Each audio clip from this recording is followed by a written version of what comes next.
cây si lung ghel va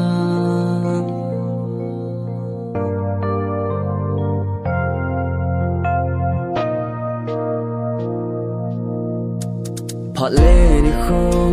aki hay tai hila cây si lung ghel vang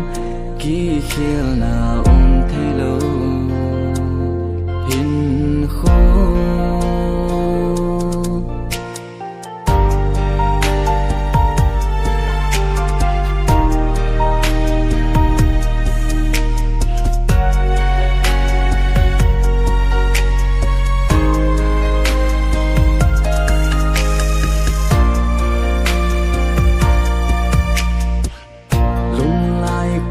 mình bằng thấy lâu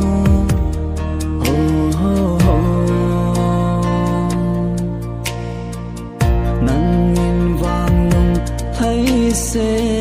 linh nay đã là ta hi ti đi ngã nay đã gọn hầm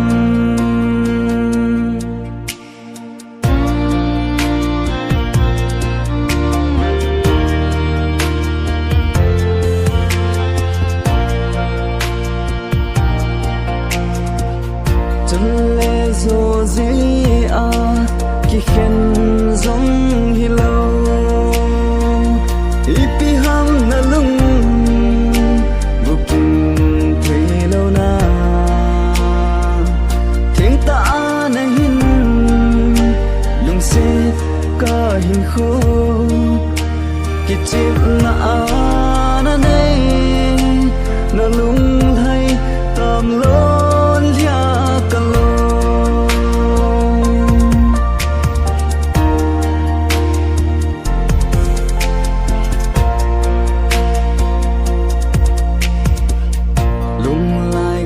mình bằng thấy lâu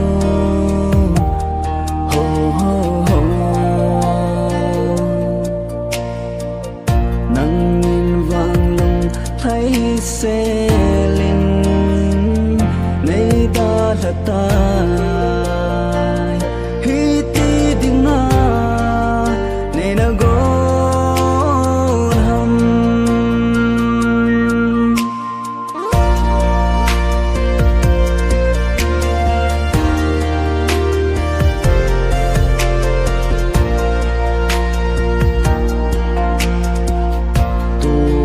bật cây rong cả lối khi thì hồn linh tinh đắm sông ở đinh ghé ta pongi na min ta nghe lung se na tiếng se ca na pe kha vang se kahi lung lai cập hin bang riêng tan